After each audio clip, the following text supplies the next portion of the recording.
저 사람은 마귀 우두머리에 힘을 빌려 마귀들을 쫓아낸다. 미움으로 하는 말입니다.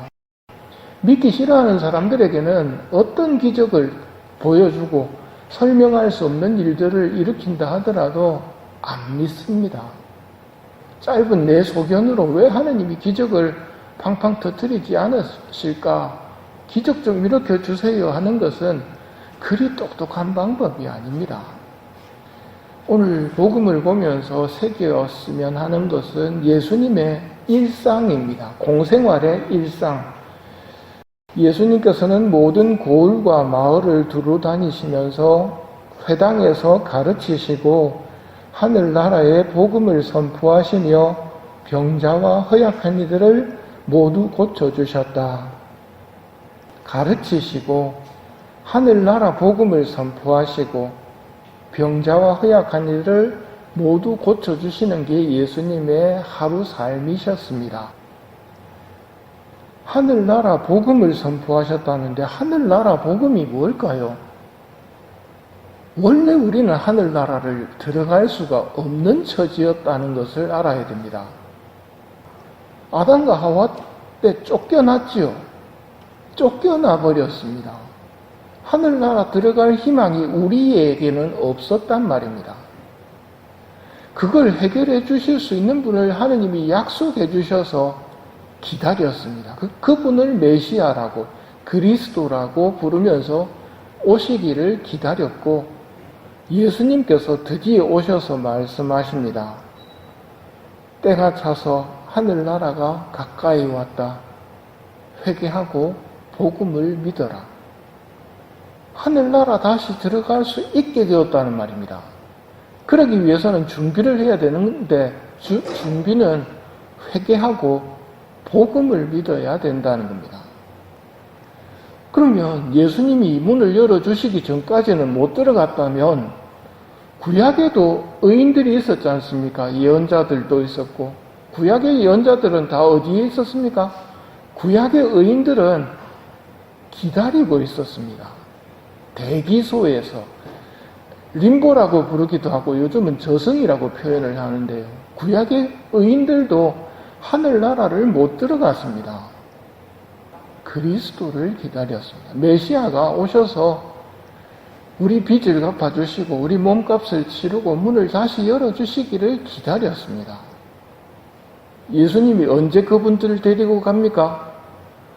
저승에 가시어 사흘날에 죽은 이들 가운데서 부활하시고 예수님이 왜 저승에 가십니까? 구약의 의인들을 다 데리고 착한 목자로서 앞장서 하늘나라로 다 데리고 가시는 장면입니다. 때가 차서 하느님 나라가 가까이 왔다. 회개하고 복음을 믿어라. 회개하고 복음을 믿어라. 하늘나라가 가까이 왔다. 이게 오늘 우리가 듣고 준비해야 할 것이 무엇인지를 알려주시는 말씀입니다. 하늘나라에 대한 희망이 이제 실질적으로 우리에게 주어졌습니다. 오늘 밤에라도 죽으면 하늘나라를 갈 수 있는 희망이 주어졌다는 말입니다. 오늘은 서방 수도 생활의 아버지라고 불리는 베네딕토 아바스 기념일입니다. 이태리 부유한 귀족의 아들로 태어나서 로마로 유학을 갑니다. 유학을 가서 본 세상과 교회의 모습은 퇴폐와 향락, 유욕과 복수가 가득한 세상이었습니다. 성인은 이런 세상의 염증을 느껴 수도 생활을 시작하시는데 3년이 지나자 성인의 성덕이 알려집니다. 그러자 한 수도원에서 원장님이 공석이 되었으니 오셔서 우리 수도원의 원장님이 되어 주십시오. 그래서 수락을 하고 그 수도원에 갑니다. 가서 보니 그 수도원의 상태는 형편없었습니다. 성인에게 수도 생활이라는 것은 주님께 봉사하기 위한 학교였습니다. 학교라면 뭐 하는 곳입니까? 배우는 곳입니다. 뭘 배우고 누구한테 배웁니까? 내 멍에를 메고 나에게 배워라. 예수님의 가르침, 그걸 배우는 곳이 수도 생활인데 이 사람들이 예수님으로부터 배울 생각을 하지 않고 사는 겁니다. 수도 생활의 기본적인 덕은 순명과 침묵, 겸손이었습니다. 여기에 베네딕토 성인은 기도와 노동, 성경 읽고 묵상하기 이런 것들을 중심에 두는 생활을 하려고 바꾸려고 했습니다. 쇄신과 개혁을 시도하는데 침묵이나 겸손과는 거리가 멀었던 삶을 살던 수도자들은 지금까지 편안한 생활을 해왔는데 불편하게 되는 겁니다. 결국 이 수도자들은 베네딕토 성인을 독살하기로 하고 원장의 잔에 독을 탔습니다. 베네딕토 성인이 식사전 기도를 하면서 이 음식과 저희에게 강복하소서 하고 십자가를 긋는 순간 잔이 깨지면서 성인이 다 알게 됩니다. 그리고 다시 그 수도원을 떠나 혼자 수도 생활로 들어가십니다. 여기서 희한한 일이 벌어집니다. 이 소문을 들은 많은 수도자들이 제대로 된 수도 생활을 갈망하며 성인을 찾아 몰려옵니다. 혼자 수도 생활을 하시던 성인은 공동 수도 생활을 시작하셔야 했고 얼마나 많이 몰려들었는지 수도원을 12개를 세워야 했습니다. 그리고 수도 규칙서도 쓰게 됩니다. 오늘 함께 생각해 보려는 것은 성인을 원장으로 초대했다가 독살하려고 했던 그 수도원에 대해서입니다. 그 모습이 오늘날 우리에게도 똑같은 유혹으로 다가오기 때문입니다. 그 수도원은 짠맛을 잃은 수도원이었습니다. 이 말은 편하고 재미있는 수도 생활을 꿈꿨다는 말입니다. 침묵 대신에 모여서 도란도란 이야기하는 것, 이게 더 재밌죠. 기도 시간, 미사 시간, 이거 서둘러 빨리 끝내고 맛있는 식사와 휴식 시간은 좀 더 많이 가지고 이렇게 살아가면 수도원은 힘을 잃습니다. 이걸 누가 알게 되느냐면 본인들이 가장 먼저 압니다. 기도도 재미없고 미사도 재미없고 우리끼리 모여서 노는 게 재미있고 그 눈치는 신자들도 챕니다. 이걸 커버를 하려면 유명한 베네딕토 성인을 원장으로 모셔서 그 후광 속에 숨어서 지금까지의 생활을 계속하고 싶었던 겁니다. 근데 성인이 오셔서 뭘 요구하십니까? 수도 생활을 해라. 너를 위해 살지 말고 하느님을 위해서 살아야 한다. 하느님을 섬기겠다고 수도 생활을 해놓고 너 자신을 섬기고 세상을 섬기면 어떡하느냐? 이런 듣기 싫은 말을 하면서 쪼아대니 죽여버리려고 하는 겁니다.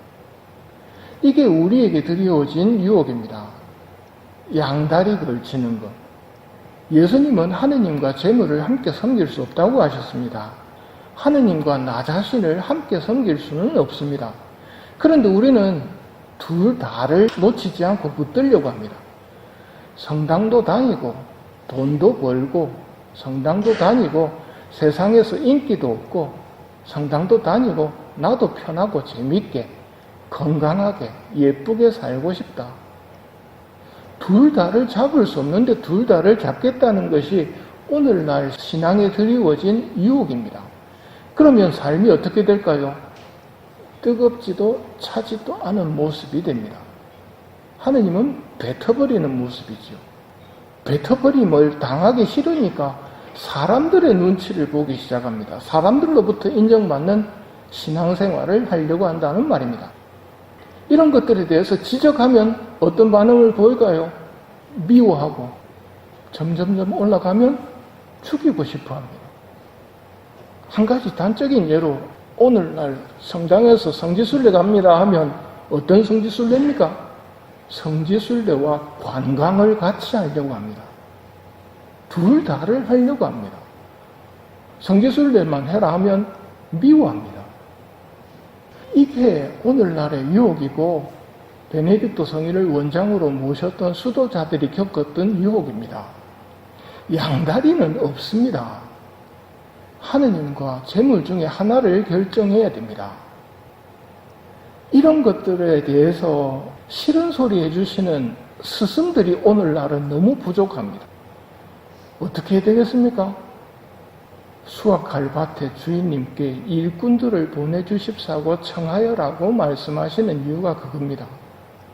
하늘나라에 대한 목표의식도 없고 이 세상과 하늘나라 양다리 걸치려는 사람들이 많은 세상 속에서 베네딕토 성인처럼 올바른 길을 제시하시는 분이 꼭 필요한데 그런 영적 지도자들이 많이 부족하다는 말입니다.